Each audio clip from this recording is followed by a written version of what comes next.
Hello दोस्तों, a very warm welcome to AMR coaching classes. स्वागत है आपका हमारे और आपके अपने एएमआर कोचिंग क्लासेस में। हम ज्योग्राफी से रिलेटेड भारत की अवस्थिति और विस्तार की बात कर रहे थे, जिसमें हमने काफी कुछ कर लिया था। कल हमने जहाँ खत्म किया था भारत की स्थलीय सीमा, उससे जो देश लगते हैं वहां पे हमने खत्म किया था। तो जब स्थलीय सीमा की बात हमने कर ली थी, तो भारत की जलीय सीमा की बात अब हम आज से शुरू करने वाले हैं। तो देखो, भारत की जलीय सीमा की हम बात करेंगे, ठीक है ना। तो कोई देश, वैसे तो कोई देश तो जलीय सीमा से लगता नहीं है, लेकिन अगर हम देखेंगे भारत की जलीय सीमा में कौन सा राज्य, कितने राज्य लगते हैं। अगर हम ये देखेंगे गुजरात से, ये वाला मैटर यहाँ से अगर हम देखें तो 9 राज्य, ये सब यहाँ से जलीय सीमा शुरू हो जाती है ना, यहाँ से। और इधर ये जो है यहाँ त्रिपुरा, मिजोरम वगैरह, यहाँ से ये जलीय सीमा है।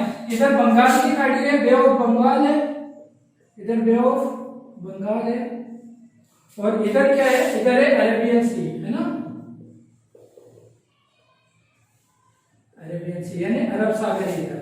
तो ये सीमा अगर आज हम क्या करने वाले हैं, देखने वाले हैं। तो कैसे करेंगे सर? तो बंगाल अगर हम देखें तो 9 राज्य इस सीमा पे, यहाँ पे जो पानी है, यहाँ पे भारत की जलीय सीमा 9 राज्य और 4 केंद्र शासित प्रदेश। 9 राज्य भारत की जलीय सीमा लगाते हैं। भारत की जलीय सीमा 9 राज्यों से लगती है और 4 इसमें यूटीज है, यानी यूनियन टेरिटरीज भी शामिल है। तो सबसे ज्यादा कौन से राज्य की जलीय सीमा है सर? तो सबसे ज्यादा जलीय सीमा गुजरात बनाता है। सबसे ज्यादा जलीय सीमा कौन बनाता है? गुजरात। फिर देखो, गुजरात से नीचे आएंगे महाराष्ट्र, महाराष्ट्र से नीचे आएंगे तो हमारा गोवा है, छोटू से गोवा के बाद में हम देखते हैं कर्नाटक, कर्नाटक के बाद हम देखेंगे केरल, तमिलनाडु, इस तरह से आंध्र प्रदेश, ऊपर बढ़ते जाएंगे ओडिशा, पश्चिम बंगाल, है ना। तो इस तरह से लगती है 9 राज्य। इनमें से सबसे ज्यादा किसकी लगती है? गुजरात की। कितनी लगती है? 1215 किलोमीटर। हमने कल बात की थी पूरी स्थलीय सीमा, अगर मेन रेंज की हम बात करें तो कितनी है? 6100 किलोमीटर है। और अगर हम इसमें द्वीपों को शामिल कर देते हैं तो 7516 किलोमीटर हो जाती है, क्योंकि वो 1416 किलोमीटर की द्वीपों की है। तो ये हम बात कर रहे हैं कि सबसे ज्यादा कौन से राज्य से लगती है सर? सबसे ज्यादा लगती है आंध्र प्रदेश से। लेकिन अगर द्वीपों में देखें तो अंडमान निकोबार आ जाते हैं। हम राज्यों की बात कर रहे हैं, द्वीपों में यूटीज में देखें तो अंडमान निकोबार आ जाते हैं। तो सबसे ज्यादा आंध्र प्रदेश, गुजरात की होगी। गुजरात के बाद में लगती है सेकेंड नंबर पे, सेकेंड आंध्र प्रदेश। आंध्रा की लगती है, कितनी लगती है आंध्रा की? 974 किलोमीटर। आंध्रा की कितनी लगती है? 974। आंध्रा के बाद किसकी लगती है? थर्ड आता है तमिलनाडु, है ना। तमिलनाडु आता है थर्ड। क्या कौन है? थर्ड है तमिलनाडु। और तमिलनाडु कितनी है? तमिलनाडु की है 960 किलोमीटर। 960 किलोमीटर है तमिलनाडु की। और फोर्थ पे आता है फिर हमारा महाराष्ट्र। फोर्थ पे आता है महाराष्ट्र, और महाराष्ट्र की कितनी है? 653 किलोमीटर। तो टॉप 4 जो थे वो हमने देख लिया, जो जलीय सीमा बनाने वाले राज्य थे। सबसे ज्यादा किसकी लगती है? सबसे ज्यादा लगती है गुजरात की। कितनी है सर? 1215 किलोमीटर। सेकंड नंबर पे आ जाता है, सेकंड नंबर पे आएगा हमारा आंध्र प्रदेश 974। थर्ड पे आएगा हमारा तमिलनाडु 960, और फोर्थ पे आएगा महाराष्ट्र 653। ये बात थी हमारी, जो कि हमारी जलीय सीमा वाले राज्य की। कौन कौन लगता है ये आपको पता है। यहाँ गुजरात आ जाएगा, यहाँ महाराष्ट्र है, महाराष्ट्र के बाद यहाँ पे गोवा आ जाएगा, गोवा के बाद कर्नाटक है, कर्नाटक के बाद केरल है, इधर आएंगे, इधर आ गया तमिलनाडु। कितने हो गए यहाँ पे? देखो, गुजरात, महाराष्ट्र, गोवा, कर्नाटक, केरल, 5 ही हो गए, 5 हो गए, प्लस तमिलनाडु।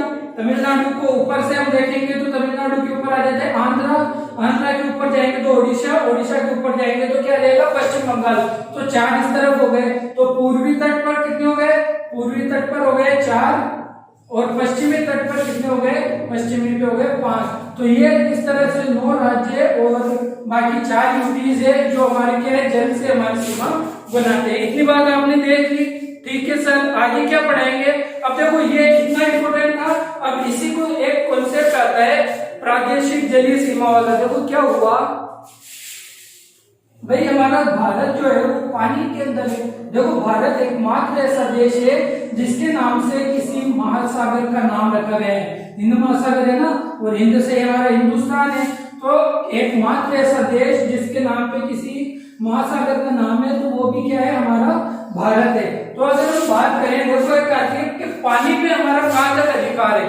पानी में जब हम है तो देखो ये जैसे मैंने वापस आपको बताया था, ये जो पानी में हम है ना, ये पानी में हमारा कहाँ तक अधिकार है, ये सब पानी है, इधर अरेबियन सी है, उधर बे ऑफ बंगाल है। तो अगर पानी की बात करें तो इंटरनेशनल लेवल पे ट्रीटी होती है, उसके अकॉर्डिंग क्या हुआ, देखो ये तो मैंने बना दिया, लेकिन हमारी जो ये लैंड है ये कहीं से कटी फुटी तो होगी, कहीं से इस तरह से समझ लो, जैसे कि यहाँ पे यहाँ से भी होगी, यानी सीधी लैंड बिल्कुल एकदम नहीं है। तो एक लाइन खींची गई बिल्कुल सीधी सी, बिल्कुल सीधी सी एक लाइन बनाई गई और समझ लिया कि ये क्या है, ये भारत की सीमा है, ठीक है। इसको कहते हैं आधार रेखा।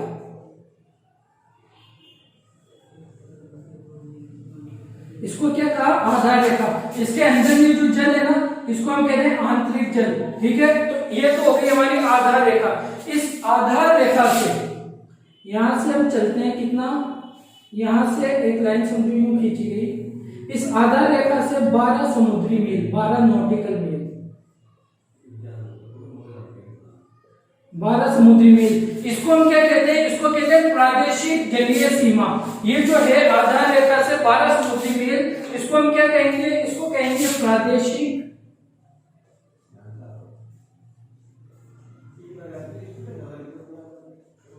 समुद्री सीमा। प्रादेशिक समुद्री सीमा हो गई। प्रादेशिक समुद्री सीमा से ये आधार रेखा की है ना, आधार रेखा से अगर 24 नॉटिकल मील चल जाते हैं, कितने नॉटिकल मील, 24 नॉटिकल मील।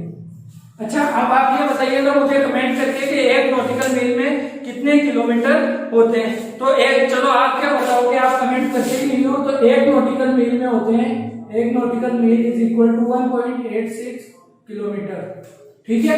ये हो गया। अब आधार रेखा से 24 नॉटिकल मील हम जाएंगे। देखो 12 नॉटिकल मील तक क्या थी, प्रादेशिक समुद्री सीमा। प्रादेशिक समुद्री सीमा पे हमारा संपूर्ण अधिकार होता है। प्रादेशिक समुद्री सीमा पे, यहाँ पे अगर मैं बात करूं यहाँ की, तो यहाँ पे हमारा क्या होता है, संपूर्ण अधिकार।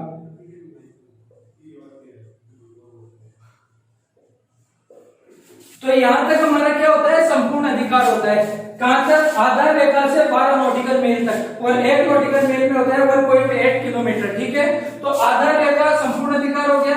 आधार रेखा से 24 नॉटिकल मील जाएंगे, प्रादेशिक समय सीमा से 12 नॉटिकल मील, लेकिन हमें याद करना है आधार रेखा से 24 नॉटिकल मील। इसको क्या कहते हैं, इसको कहते हैं संलग्न क्षेत्र। समझ लो, यहाँ मैं आपको समझाने के लिए लाइन खींच रहा हूं।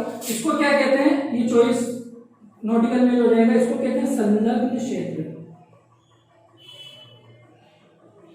इस संलग्न क्षेत्र है, इसको अगर इंग्लिश में मैं कहूं तो इसको कहते हैं कंटिजियस जोन, ठीक है। इसमें क्या क्या कर सकते हैं हम, देखो 12 नॉटिकल मील तक तो पूरा हमारा अधिकार था कि हमारा ये हम कुछ भी करें इधर, ठीक है। लेकिन 24 नॉटिकल मील अगर हम बात करें तो इसमें हम साफ सफाई कर सकते हैं। यहाँ पे साफ सफाई का अधिकार है। उसके अलावा अगर किसी देश का, किसी दूसरे देश का कोई जहाज वगैरह यहाँ पे आ जाता है तो हम उससे क्या कर सकते हैं, शुल्क वसूल सकते हैं, जिसको हम कहते हैं सीमा शुल्क। सीमा शुल्क भी हम यहाँ पे ले सकते हैं, ये हमारा अधिकार है। अगर किसी देश का जहाज, किसी अन्य देश का जहाज आ जाता है हमारी इस लाइन में, जो कि आधार रेखा से 24 नॉटिकल मील है, यहाँ तक आ जाता है, तो हम इसको उससे क्या ले सकते हैं, फीस ले सकते हैं कि हमारे यहाँ पे कैसे आ गए, आपको शुल्क देनी पड़ेगी। उसके अलावा हमारे सभी वित्तीय अधिकार है, वही वित्तीय अधिकार, शुल्क वगैरह ले लेना। तो इस क्षेत्र में हमारा क्या होता है, वित्तीय अधिकार होता है, ठीक है। ये बात आपको इतनी क्लियर हुई होगी। सबसे पहले आधार रेखा खींची ताकि जो जहां से हमारी लैंड कटी पड़ी थी उसमें कोई तो गिनने में कोई क्या दिक्कत ना हो, तो एक सीधी लाइन खींच दी पानी के अंदर, इसको कहा आधार रेखा। और इसको क्या माना गया, हमारे देश की सीमा। इसको सीमा मान के 12 नॉटिकल मील प्रादेशिक समुद्री सीमा, पूरा का पूरा अधिकार हमारा है इसमें। फिर आधार रेखा से 24 नॉटिकल मील, उसमें हम साफ सफाई करेंगे। हम साफ सफाई के अलावा कोई अन्य देश का जहाज आ जाता है तो उससे हम सीमा शुल्क ले सकते हैं। अदर वित्तीय अधिकार, फाइनेंशियल राइट्स भी वहां पे हमको होते हैं, ठीक है सर। इसके बाद हम अगर जाते हैं आधार रेखा से 200 किलोमीटर, 200 नॉटिकल मील हम जाते हैं, यहाँ पे करते हैं, देखो 12 नॉटिकल मील 24 नॉटिकल मील। अब यहाँ पे करते हैं, यही है आधार रेखा, फिर आधार रेखा से हम क्या 200 नॉटिकल मील, ये एक लाइन खींच ली, समझ लो हमने 200 नॉटिकल माइल, है ना। आधार रेखा से 200 नॉटिकल मील अगर हम चलते हैं, इसको हम कहते हैं एक्सक्लूसिव इकोनॉमिक जोन, अनन्य आर्थिक क्षेत्र। अनन्य, ये समुद्र में है, इस बात का आपको ध्यान रखना है कि ये जो सीमा हम बना रहे हैं समुद्रों में है। अनन्य आर्थिक क्षेत्र यानी एक्सक्लूसिव इकोनॉमिक जोन। कहां से, आधार रेखा से 200 नॉटिकल मील तक है अनन्य आर्थिक क्षेत्र। इसमें हम क्या कर सकते हैं, समझ लो हमें कोई वैज्ञानिक अनुसंधान करना है तो इतने एरिया में हम वैज्ञानिक अनुसंधान कर सकते हैं। वैज्ञानिक अनुसंधान हो गया, ठीक है सर। वैज्ञानिक अनुसंधान के अलावा कोई नए द्वीप हमें निर्माण करना है, नए द्वीपों का कृत्रिम रूप से, तो नए द्वीपों का भी हम निर्माण कर सकते हैं, नए द्वीपों का निर्माण कर सकते हैं।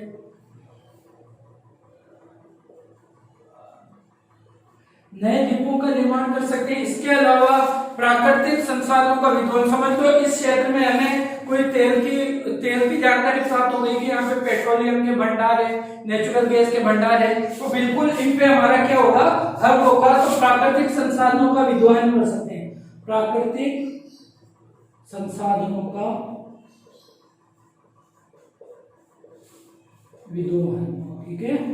तो इतनी चीजें हम कर सकते हैं। और फिर 200 नॉटिकल मील के बाद जितना भी समुद्र है उस पे तमाम दुनिया के तमाम देशों का समान अधिकार है, वो खुला सागर है, उसको कोई भी यूज कर सकता है, आप उस पे अपना अधिकार नहीं जमा सकते। तो ये था, क्या हुआ, हमने एक आधार रेखा खींची ताकि हमारी जो कटी फटी सीमा है उसको एक लाइन में हम बराबर कर सकें। वहां से उस आधार रेखा से हमने 12 मील तक, 12 समुद्री मील तक हमारी एक सीमा खींची, उस पे हमारा क्या था, संपूर्ण अधिकार। और इसको हमने क्या कहा, प्रादेशिक जलीय सीमा, यानी कि इस पे हम कुछ भी करें हमारी है।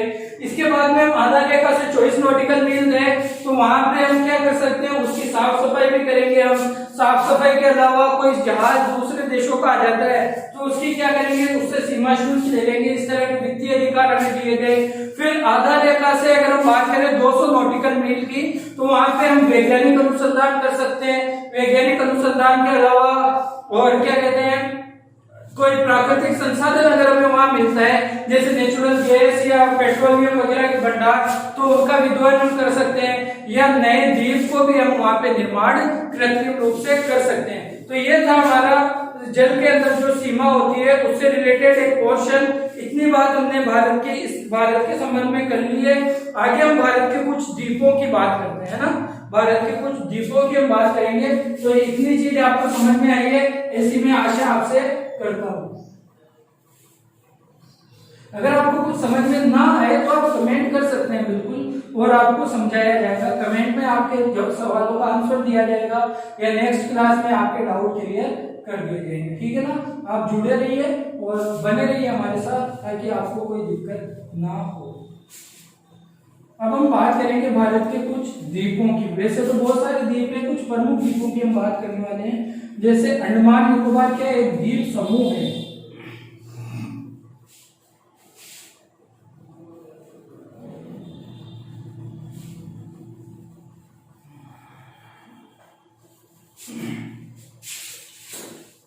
अब हम बात करेंगे भारत के आइलैंड।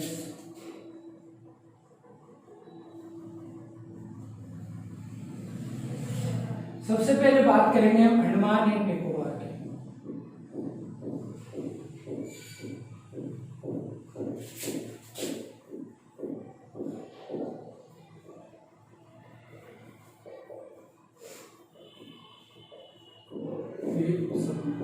ध्यान रखना है कोई एक द्वीप नहीं है, बहुत सारे द्वीपों का क्या है, समूह है। तो अंडमान निकोबार द्वीप समूह की अगर हम बात करें तो सबसे पहले देखो ये यूनियन टेरिटरीज का, इसको यूनियन टेरिटरी का इसको क्या दिया हुआ है, एक टैग दिया हुआ है, यानी कि केंद्र सरकार के अंडर में आता है, केंद्र सरकार की ही इसके प्रशासन वगैरह को देखता है, ठीक है ना। तो यूनियन टेरिटरी है हमारा अंडमान निकोबार द्वीप समूह। कहाँ अवस्थित है, बंगाल की खाड़ी में।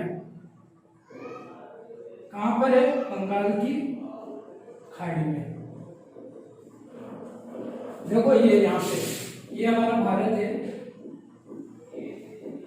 और यहाँ पे इस तरह कुछ ये यहाँ पे इतना द्वीप तो इस तरह से ये बंगाल की खाड़ी में यहाँ पे कुछ बहुत सारे द्वीप हैं, तो इन्हीं को अंडमान निकोबार द्वीप समूह का है। और इन पे किसका अधिकार है? हमारा अधिकार है। तो ये है हमारा, आपको बताया था ना 1 डिग्री 4 मिनट पे यहाँ पे कन्याकुमारी था, लेकिन यहाँ पे इंदिरा पॉइंट था 6 डिग्री 4 मिनट पे। ये चीज ध्यान रखनी है। ये तो इस तरह से यहाँ पे बंगाल की खाड़ी है, बंगाल की खाड़ी है, अरब सागर है, तो कहाँ पे अवस्थित है? बंगाल की खाड़ी में। इसका सबसे बड़ा द्वीप है। देखो कुछ इस तरह से, अगर इसकी स्ट्रक्चर को अपन समझेंगे तो कुछ इस तरह से होगा, समझ लो कुछ ऐसे बना हुआ है। यहाँ पे उत्तरी अंडमान है, फिर बीच में है मध्य अंडमान, फिर है साउथ अंडमान, ठीक है। उसके बाद है लिटिल अंडमान, लिटिल अंडमान के बाद है निकोबार। लिटिल अंडमान सबसे दक्षिणी हो जाता है। लिटिल अंडमान के बाद क्या है? कार निकोबार है। कार निकोबार के बाद में लिटिल निकोबार है, और लिटिल निकोबार के बाद में ग्रेट निकोबार, ठीक है ना। ये नाम है इसके। क्या क्या है देखो इस तरह से समझते हैं। उत्तरी अंडमान, इससे आपको सब कुछ क्लियर हो जाएगा जितने भी फैक्ट है। ये है मध्य अंडमान, इसको यहाँ पे लिखता हूँ मध्य अंडमान। उत्तरी के बाद में मध्य आ गया, मध्य के बाद में क्या आएगा? दक्षिणी अंडमान आएगा। दक्षिणी के बाद में ये आ गया लिटिल अंडमान।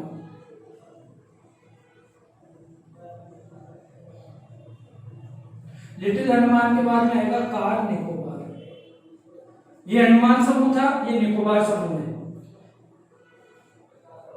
हालांकि और भी बहुत सारे द्वीप हैं इसमें, लेकिन मैं मोटा मोटा आपको समझाने के लिए एक चीज बता रहा हूं ताकि आपको कुछ समझ में आ जाए। इसके बाद में आता है लिटिल निकोबार,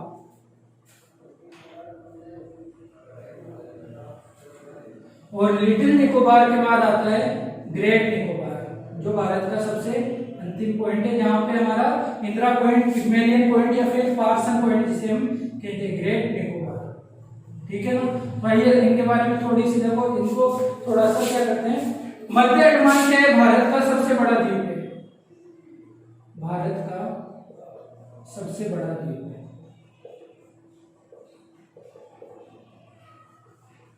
भारत का क्या है? सबसे बड़ा द्वीप है। कौन सा है?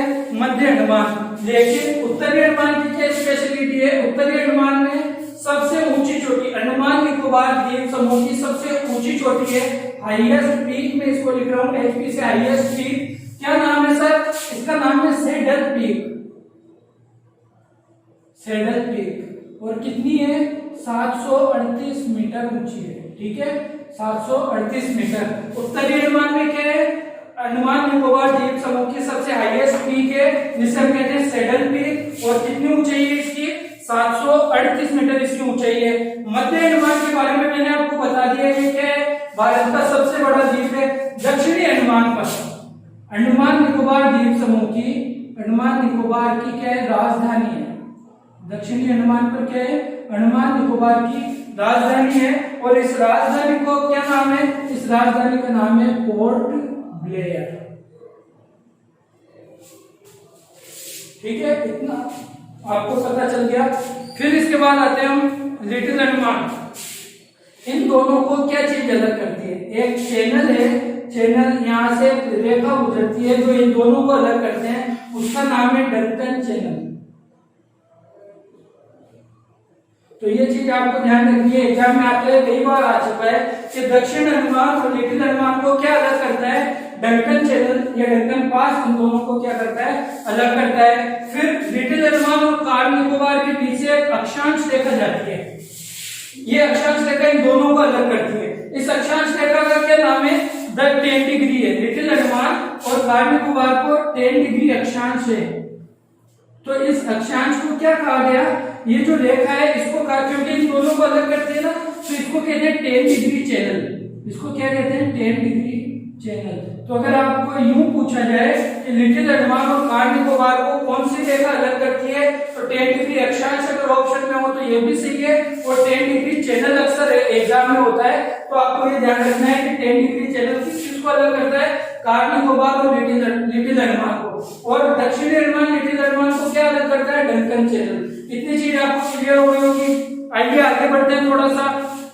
फिर आपको पता है कि सबसे नीचे यहाँ पे क्या है हमारा पिग्मेलियन पॉइंट है या इंदिरा पॉइंट है या फिर पार्सल पॉइंट यहाँ पे है। तो ये हमारे भारत का क्या है अंतिम बिंदु है। ये चीज थी मोटा मोटा अंडमान और निकोबार के बारे में। लेकिन थोड़े से और कुछ फैक्ट है, इतनी आपको समझ में आ गई, आपने नोट कर लिया होगा। थोड़ा सा और आगे बढ़ते हैं, इसी से रिलेटेड कुछ फैक्ट्स और हैं जो मैं आपको ये लिखा देता हूँ। मोटा मोटा ये स्ट्रक्चर आपको समझना था अंडमान निकोबार का। इस तरह से आपको क्लियर भी हुआ होगा कि उत्तरी अंडमान में सैडल पीक चोटी है, मध्य अंडमान भारत का सबसे बड़ा द्वीप है, दक्षिण अंडमान में क्या है उसकी राजधानी है। दक्षिण अंडमान और लिटिल अंडमान को डंकन चैनल अलग करता है और लिटिल अंडमान और कार निकोबार को क्या अलग करता है, इनको 10 डिग्री चैनल अलग करता है। तो अब मैं एक बात कहूं आपसे, यूं कहूं कि अंडमान और निकोबार का सबसे उत्तरी बिंदु,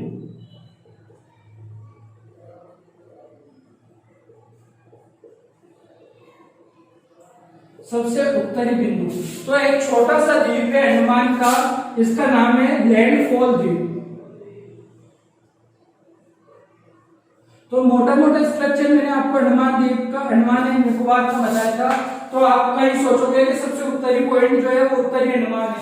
एक वो छोटा सा द्वीप है जिसको कहते हैं लैंडफॉल द्वीप। ये क्या है, सबसे उत्तरी पॉइंट है अंडमान और निकोबार द्वीप समूह का, ठीक है, लैंडफॉल द्वीप। ठीक है, एक और द्वीप आता है देखो नारकोंडम, नारकोंडम द्वीप, और एक और द्वीप आता है बेरन द्वीप। ये सब अंडमान निकोबार के भाग है, बेरन द्वीप।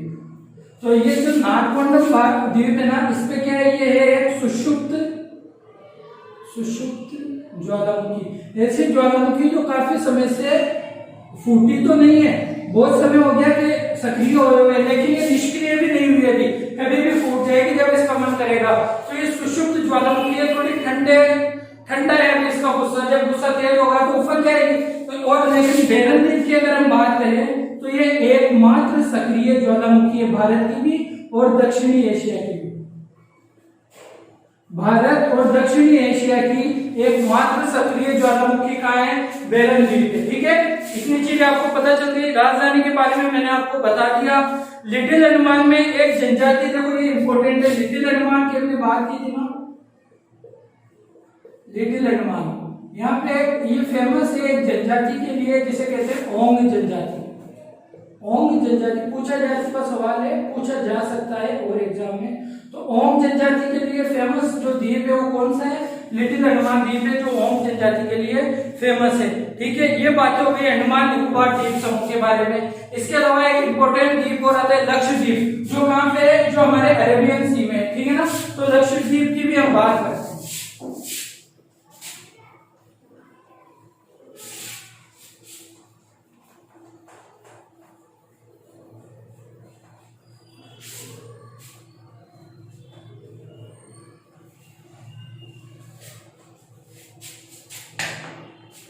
लक्षद्वीप द्वीप समूह,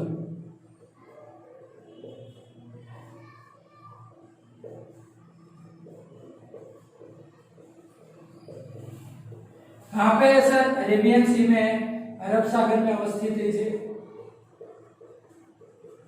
है ना। इसकी राजधानी क्या है, इसकी राजधानी है कवरत्ती। और इसमें ये समूह है द्वीपों का, तो कितने समूह है, 36 द्वीप इसके अंदर शामिल होते हैं। इसका सबसे बड़ा द्वीप क्या है, इसका सबसे बड़ा द्वीप है,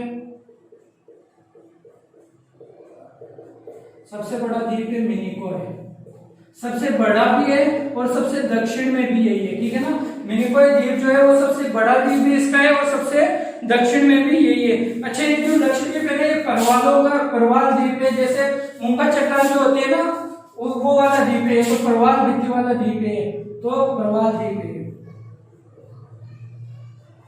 अगर इसकी नाम की हम बात करें तो लक्षद्वीप का नाम कब रखा गया, ये नाम इसको दिया गया था 1973। ये जो नाम है ये नाम इसको दिया गया कब, 1973 में। इसके पहले इसका क्या नाम था सर, तो इससे पहले इसको लंका द्वीप भी कहा जाता था। इससे पहले 1973 से पहले इसको लंका द्वीप और मिनिकॉय, क्योंकि मिनिकॉय सबसे बड़ा भी है, सबसे दक्षिण में है, तो मिनिकॉय सबसे बड़ा है इसलिए इसको मिनिकॉय और एमिन द्वीप भी कहते थे, मिनिकॉय भी कहते थे, मिनिकॉय भी और एमीन द्वीप भी इसको कहते थे पहले, ठीक है। ये इसके पुराने नाम थे, लेकिन 1973 से इसको क्या नाम दे दिया गया, लक्षद्वीप द्वीप समूह। ये भी क्या है, यूनियन टेरिटरी है ना। इतनी बात हो गई हमारी। इसका सबसे दक्षिणी बिंदु मैंने बता दिया आपको, लक्षद्वीप है। तो देखो लक्षद्वीप क्या है, सॉरी मिनिकॉय है। तो मिनिकॉय सबसे बड़ा इसका द्वीप है और ऊपर इसको क्या है, छोटे छोटे द्वीप, बहुत सारे द्वीपों का समूह है, जिसको हम इन सबको मिलाकर क्या कहते हैं, लक्षद्वीप कहते हैं। तो मिनिकॉय को ये देखो इतना द्वीप जो है ना, ये तो कुछ एक चैनल है, जैसे कि हमने वहां 10 डिग्री चैनल देखा था ना, तो ये 9 डिग्री चैनल मिनिकॉय को, यहाँ पे 9 डिग्री चैनल, ये क्या करता है, मिनिकॉय को शेष लक्षद्वीप से, बाकी के लक्षद्वीप से मिनिकॉय को क्या करता है, ये अलग करता है। तो ये चीज आपको ध्यान रखनी है, मिनिकॉय को बाकी के लक्षद्वीप से, ऊपर के जो लक्षद्वीप समूह है, ये मिनिकॉय मिनिकॉय को इससे अलग करता है, क्या, 9 डिग्री चैनल। फिर यहाँ पे इसके बाद में एक देश आ जाता है, हमारा पड़ोसी देश है, क्या नाम है सर उसका, मालदीव। तो मालदीव और मिनिकॉय, ये मालदीव और मिनिकॉय, ये मिनिकॉय है ना, तो मालदीव और मिनिकॉय को क्या अलग करता है, 1 डिग्री चैनल। ये 8 डिग्री अक्षांश रेखा है, 1 डिग्री चैनल। तो देखो क्या है, नीचे मालदीव है, मालदीव और मिनिकॉय को क्या अलग करता है, 8 डिग्री चैनल। ऊपर जाएंगे तो मिनिकॉय और शेष लक्षद्वीप को क्या अलग करता है, 9 डिग्री चैनल, ठीक है। और 10 डिग्री चैनल किसको अलग करता है, हमने पढ़ा था अंडमान निकोबार के बारे में, लिटिल अंडमान और कार निकोबार को 10 डिग्री चैनल अलग करता है, ठीक है। ये हो गए इंडिया के कुछ प्रमुख द्वीप। अब कुछ सिंपल द्वीप है, जैसे सिंपल का मतलब कुछ एक द्वीप है जिनकी इंपोर्टेंट है, जिनके बारे में हम बात करें। ये तो है द्वीप समूह जो इंपोर्टेंट थे। अब कुछ द्वीपों के बारे में यूं ही हम चर्चा कर लेते हैं जो कभी एग्जाम में पूछ लिए जाते हैं, ठीक है ना।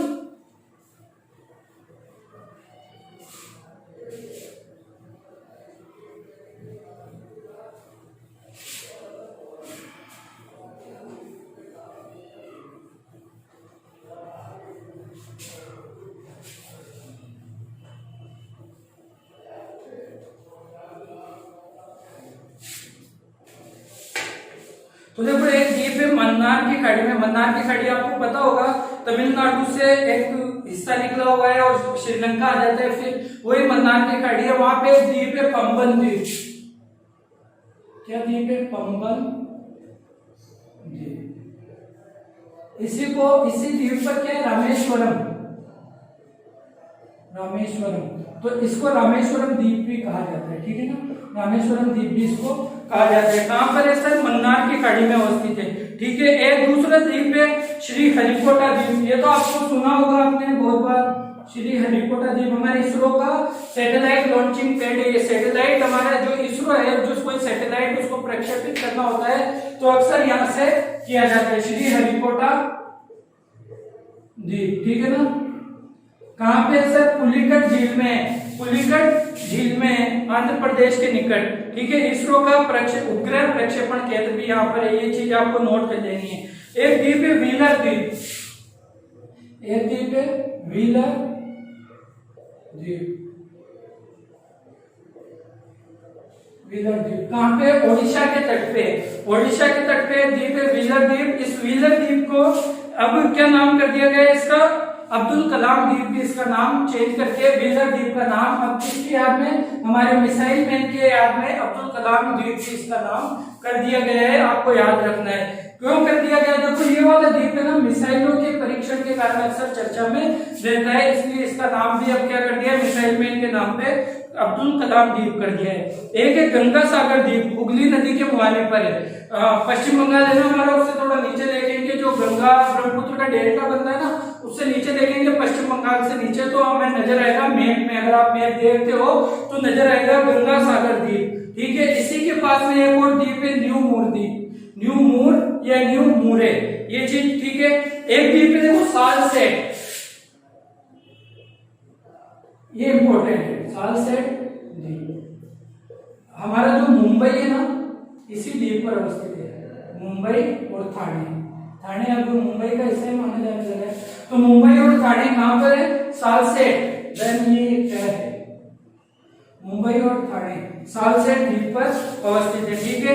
एक देखो, एक सबसे ज्यादा इंपोर्टेंट है माजुली द्वीप, ये नदी द्वीप है। क्या है? ब्रह्मपुत्र नदी इसको इस तरह से घेरती है कि इसके चारों तरफ ब्रह्मपुत्र नदी का पानी होता है, इसलिए ये द्वीप हो गया। तो ये माजुली द्वीप है और विश्व का सबसे बड़ा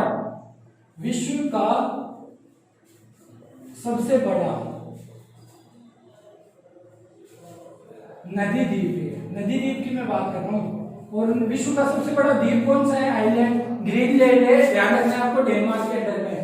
तो विश्व का सबसे बड़ा नदी द्वीप कौन सा है? माजुली द्वीप। कहाँ पे है सर? असम में।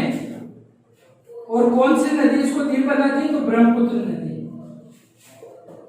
नदियों को पढ़ने के बहुत नजदीक है, हम बहुत जल्दी नदी पढ़ना शुरू करेंगे। तो ये चीज थी हमारे किसके बारे में सर? भारत की अवस्थिति और विस्तार के बारे में, जो भारत के बारे में सामान्य चर्चा परिचर्चा में करनी थी, वो ये सारी चीज थी जो आज हम कंप्लीट कर चुके हैं। अब कल हम क्या शुरू करेंगे? आज के सेशन को हम यही खत्म करेंगे। कल हम कुछ चट्टान समूह पढ़ेंगे। देखो ये जो हमारा प्रायद्वीपीय पठार है ना, ये जो प्रायद्वीपीय पठार है ना भारत का, ये दरअसल गोंडवाना लैंड का भाग है और बहुत ज्यादा प्राचीन है। ऊपर का तो अभी क्या हिमालय बने, हिमालय तो अभी नवीन है। उसके बाद में जो ऊपर का मैदान वगैरह है वो तो नवीन है, ये बहुत प्राचीन है। इसके अंदर जो इंपोर्टेंट चट्टानों के प्रकार पाए जाते हैं वो हम कल करने वाले हैं। तो आज के लिए इतना ही रखेंगे। खुश रहिए, स्वस्थ रहिए और पढ़ते रहिए। Thank you very much.